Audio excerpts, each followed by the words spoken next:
You are listening to a Sustainable World Radio podcast. Sustainable World Radio brings you in-depth interviews, news, and commentary about exciting, creative, and innovative ways of living. Produced in Santa Barbara, California, Sustainable World focuses on positive solutions to environmental challenges, solutions that adhere to the permaculture ethics, earth care, people care, fair share. Are you interested in learning more about permaculture projects around the globe, how to plant a food forest, restorative design, or ethnobotany? Then stay tuned to Sustainable World Radio. I'm Jill Cloutier. You are listening to part one of an interview with Carol Seinfeld, author and educator in ecological wastewater management. Carol, I do have to ask, how did you get involved with this topic? I'm a writer who started out as a reporter right out of school covering Superfund projects and planning issues in two growing previously industrial cities in Massachusetts. And it seemed like I was always covering the strife and the arguments between communities and the feds around Superfund site cleanup, and it was chronicling a lot of problems. And I thought, I think the public really wants to hear about solutions. So I started writing about bioremediation, about ecological ways to treat the chemicals that are often in soils around former factories. And then I met David Del Porto, who used to be at his office late every night answering questions from all over the world about how to make your own composting toilets, and ended up convincing him we should write a book about that. And we went with Greenpeace Pacific to the Micronesian islands to build different kinds of composting toilet systems based on the successes and some of the problems that arose with some other designs. We learned from their examples, and I shouldn't say we, David did, and designed these different kinds of composting toilet systems for the Micronesian islands. And what's great about those projects is they have really spawned a lot of other systems, including in Fiji and Hawaii. Tell our listeners now, this show is going to be about waste and poop, and we may as well get right into that. Tell our listeners a bit about what happens when we flush the toilet. Where does our waste go, or where does our excrement go? Depending on where you are, it perhaps flushes to a sewer system, and sewer always means that it is just going to a central wastewater treatment plant. So sewage is poop and water and other stuff going to a treatment plant. If you're outside of a city typically, or someplace very rural, when you flush the toilet, it might go to an on-site system, usually a septic tank. But here in San Mateo, California, where I'm sitting right now, when I flush my toilet, and I will admit that this toilet is a flush toilet. My composting toilet is outside. We could talk about that later. When I flush this toilet, it flushes to a treatment system that's about 4 miles away. And not only does it flush to there, it goes through pipes, and there are pump stations that actually have to make sure that it's still going through those pipes at a decent pace. It's not clogging up the pipe. So a lot of people don't realize there's a lot of energy between them and their treatment plant used to make sure everything goes there steadily. And then once it gets there, some biology is added, much like you might add compost starter to your compost pile if you do, or sometimes something called activated sludge, which is already decomposed poop, is added to the sewage, which looks like brown water, almost like thin chocolate milk. Now the solids are settled out, just like they are in a septic system. Some stuff floats, like greases from that falafel you cooked yesterday, and some stuff sinks, like poop, and anything heavy. If you have a garbage disposal, those carrot peelings might be sinking, they might be floating. So stuff is skimmed off the top and stuff is clarified. It's actually kind of funneled from the bottom. And that stuff is what's composted, and these days we hear about biosolids and composted sludge. That's what that is. They actually aerobically treat that, again, much like you do in a yard composter. Whereas the liquid is what we usually think of as sewage. That's going to those big round tanks you sometimes see from the sky when you're looking down from an airplane and you're landing somewhere. That's the treatment plant. And they're just kind of stirring it slowly and adding air. They're bubbling it in, just like when a kid bubbles air into a straw and a glass of water, Coke. And they're doing that to facilitate a biological process that kills pathogens. We all have some E. coli or at least fecal coliform and potentially other pathogens in our guts. And at the same time, it gases off some of the nutrients. A lot of people don't realize that that process is all about taking some of the nutrients that our bodies excreted and getting it into the air, putting it into a gas form.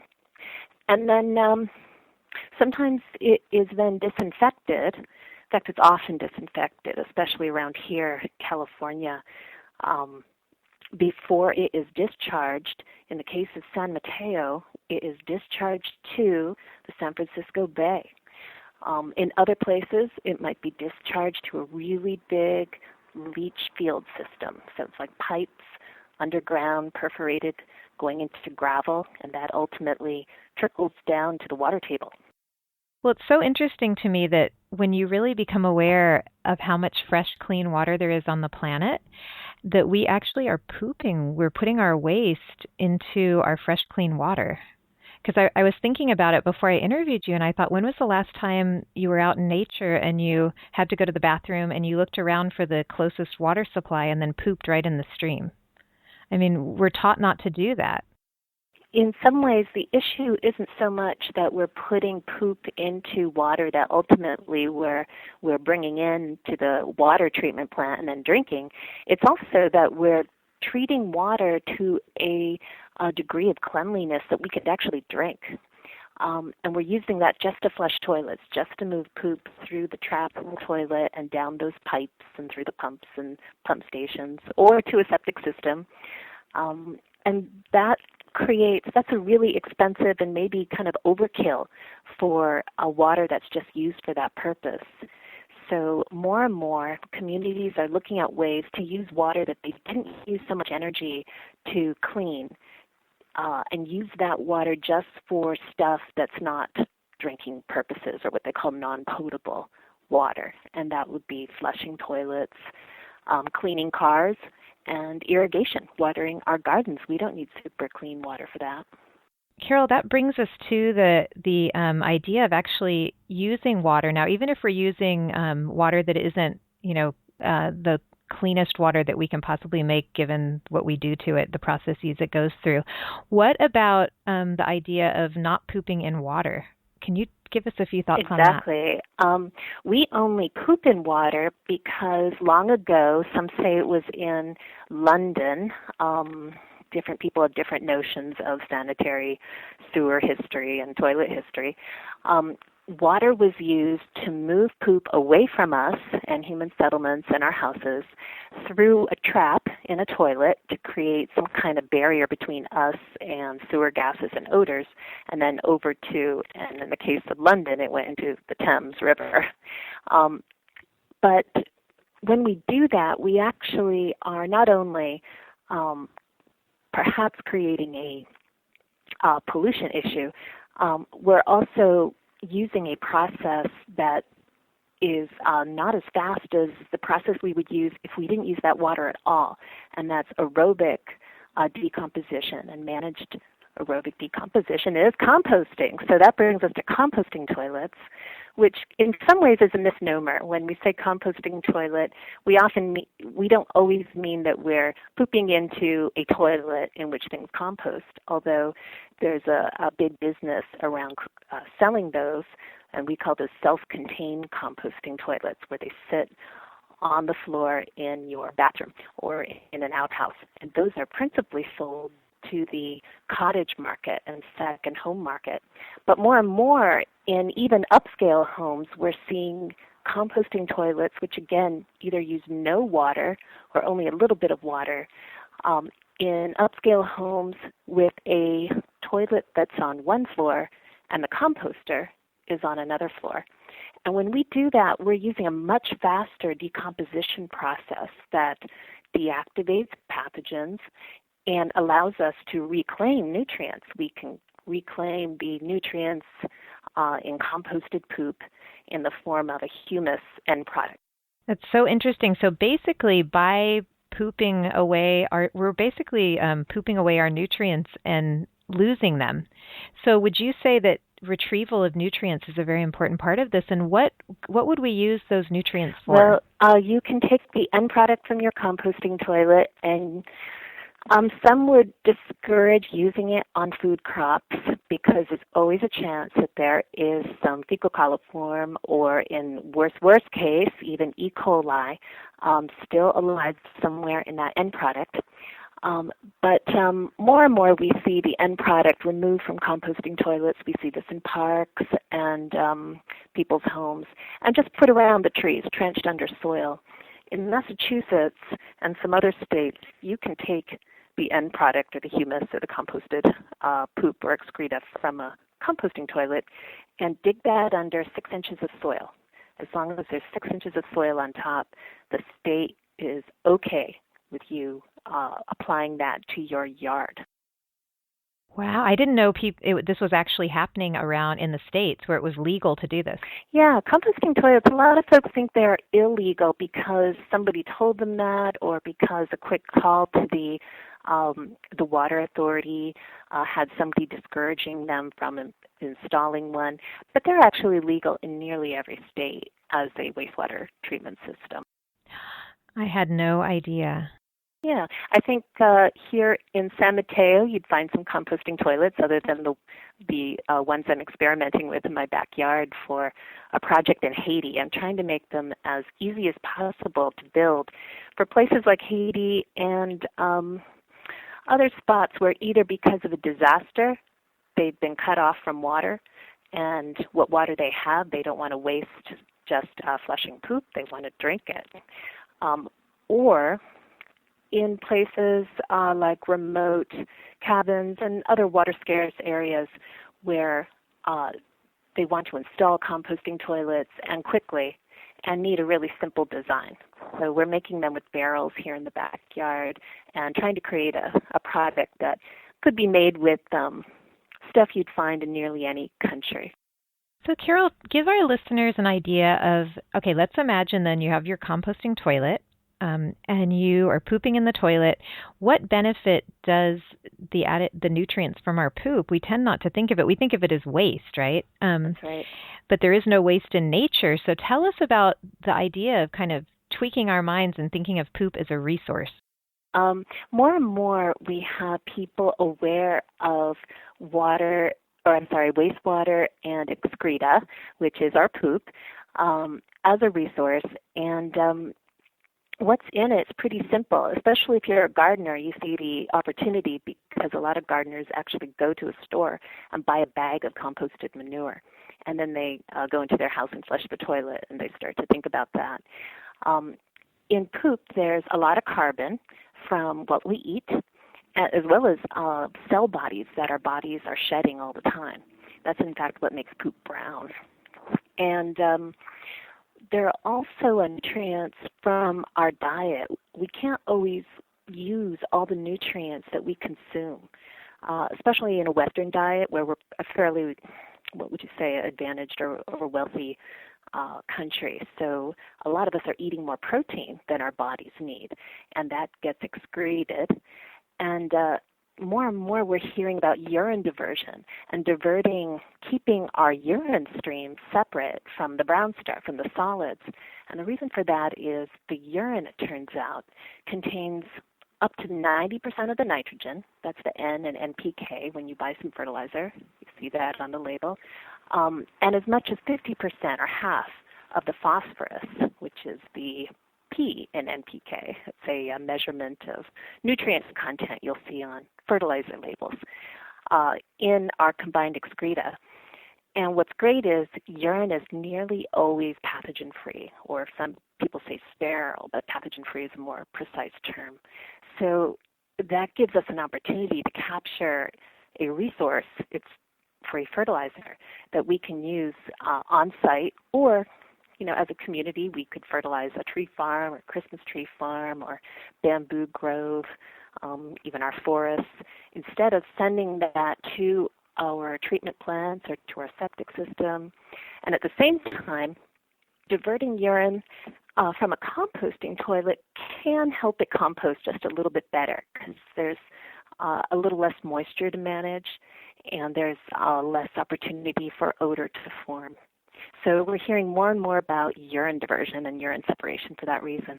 Urine diversion, does that mean that you would have two different toilets, or would you have to go outside and squat down in your orchard? Yeah, you could do all of that. You could have two different toilets. You could go outside. This is not unfamiliar to our male population, peeing on a tree. But what you may not have seen, because they're still pretty rare in North America, actually I'd say they're rare in the world, but more and more you're seeing them, are urine diverters, where you would look at a toilet stool, even a flush toilet, and you would see a separate drain for the urine. Because if you think about it, urine expresses forward. It comes out of a different drain in a human, both women and men, and you can capture that before it goes down the common drain. And these toilets are made of porcelain in Europe and out of all different kinds of materials throughout the world, fiberglass, plastic. We used to make them out of funnels. We used to insert funnels in our toilet stools we made out of concrete or plastic buckets in Mexico. And this was after I wrote the Composting Toilet System book, and I saw the value of buying these urine diverters from Sweden. So I now import them because nobody else wanted to do that at the time. So I have a little import business called Ecovita. .net, that's the website, and we're having them made in Haiti now, and others are making them too. There's a company called Nature's Head that makes a little teeny composting toilet with urine diversion for boats and campers and cottages. It's very small. It's so fascinating. So urine, and someone told me this, and this could be wrong, you can correct me, when urine and our poop are mixed, that can also contribute to a stronger smell. Is that correct? That's exactly the case. There was even a research paper written by Jan-Olof Drängert, a social scientist in Sweden I like a lot. He found that urine and feces combined create a more malodorous compound than they do when they're kept apart. And that's for a couple reasons.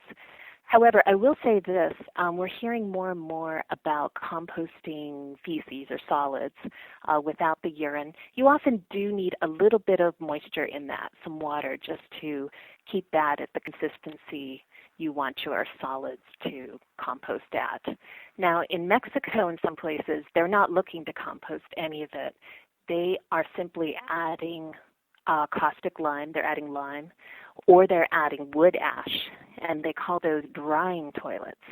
They're drying the contents to kill pathogens, and that's fine. The only drawback is sometimes that product rehydrates later and you end up with some pathogen content, or you have a product that's too alkaline for your gardens. So myself, I favor composting solids with either both urine and feces or the urine separated. So you could really fine-tune your fertilizer by what you ingest for your garden. That's a good point. One of my favorite users of urine is right here in the San Francisco Bay Area. I just happened upon them after conducting a workshop on this topic, and then he just walked in not knowing what our workshop topic was. He actually has reduced salt in his diet for the sake of his garden, and he's a doctor. That's what I love, so it just validates the whole practice. But he uses his urine on his beautiful gardens in his backyard in Oakland. And salt is kind of an issue because the Western diet is very salty. We have a lot of salt in our diet. And in in larger wastewater recycling systems, too, the issue of salt comes up. With urine and salt, I say it's still pretty minor, and rain usually washes it away, but we're working on urine salt filters that you can make yourself and so forth. Myself, I'm not worried about it. The one place where salt in urine can be a detriment as a fertilizer is in like contained plants where there's just not a lot of drainage, and the salt can build up after a while. June 21st is Pea on Earth Day. Can you tell us a bit about that? Yes. Pea on Earth Day was inspired by the fact that years ago, a priest in a village in Sweden thought, it's crazy that we're using so much fresh water just to flush away our 5 daily urination events, each of us. So he said, on this day, we're all going to go outside and pee. Well, that didn't totally take on in any big way, but he was interested, and a lot of other folks were interested in trying to have it go worldwide. So Pea on Earth Day is June 21st, which we can remember in the Western world because it is the summer solstice. And on June 21st, we're inviting folks, and we'll soon have a downloadable poster at liquidgoldbook.com or peaonearth.com showing you some practices. The rule to remember is dilute and distribute. So a lot of folks say, what? My dog has killed grass with all of his urinating on the grass. Well, that's because the dog is always urinating in the same place. So we recommend you dilute your urine, 8 parts water to 1 part urine, although I'm going to say as an aside, I never dilute my urine. And distribute it. Don't just put it all in one place. Kind of put it around your trees, put it in your garden if it has a lot of carbon content in your soil, very composty or very woody soils. And if nothing else, just put it secretly around the landscaping around your apartment building. I think all of us, if we make the effort, find a place to pee on Earth. I love it. Oh, and let me say, too, I'm not recommending that we all go outside and pee en naturel. You can pee in a jar, in a yogurt container. We have some special bottles for it, but you don't need them. And we'll show folks how to make a bottle with a cork in it, so you'll never have to worry about it tipping over or there being any odor. But I think it's a really easy way for all of us to kind of step into our place in the ecosystem and do something really simple that has a big impact on our treatment plant, on our water quality, and recycling our nutrients back to our local ecosystems. So urine then, it sounds like, has a lot of fertilizer potential. We're buying bags of fertilizer and instead we can use urine to fertilize. What about poop as a fertilizer? And what about health risks involved with any pathogens still present in the poop? Do you have to heat it up to a super high, when you're composting, to a super high temperature to kill pathogens? Or maybe speak a bit about that. Composting typically kills any pathogens in poop, and let me say the actual health risk in a healthy population, and especially if you're fertilizing something you would eat or squirrels would eat with your poop, is pretty low because we typically, we can't give ourselves a disease we don't have, and unless you have cholera or something like that, you probably aren't excreting any pathogen in any volume that's going to be a problem. And nearly all pathogens actually die as soon as they hit the air outside of our bodies and encounter a totally different environment with lots of other bacteria that wants to eat it. But that said, there can be a pathogen risk. This was stuff that was in a human body. And if nothing else, if you can't heat it to, pasteurization temperatures 140 to 200, which most of us aren't set up to do. Well, you could do it with a solar oven you make with an old window. I recommend simply 1 to 2 years of containment. Essentially, any pathogen that's in some poop that's in a composter that's left uninterrupted for a year or two is just going to die of old age, essentially. So your health regulator or your health agent or your wastewater regulator will be looking for that too. If you make your own system, the magic words to say to that health agent is, my system can hold poop or compost for 2 years containment. And that's a kind of a public health principle. Now, would your poop just build up? Because according to one book I read, it was saying how each person produces about 1,000 pounds of waste a year. Where would you contain all of your composted poop? I mean, you're pooping, hopefully, daily. Well, the good news is, just like your kitchen waste or your yard waste, poop will actually decompose and reduce in volume, sometimes to as little as 10% of the original volume.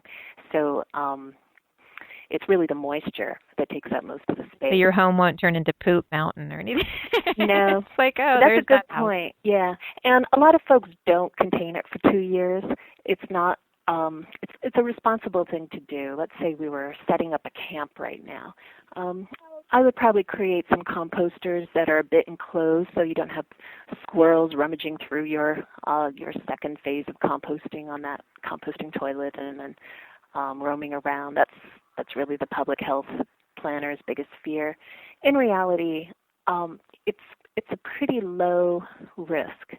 If I'm managing a refugee camp in Haiti, or not refugee camp, a relief camp in Haiti, I will deal with that poop in a very different way than I will a community in Santa Barbara, California, because we've already seen that there's cholera in that population.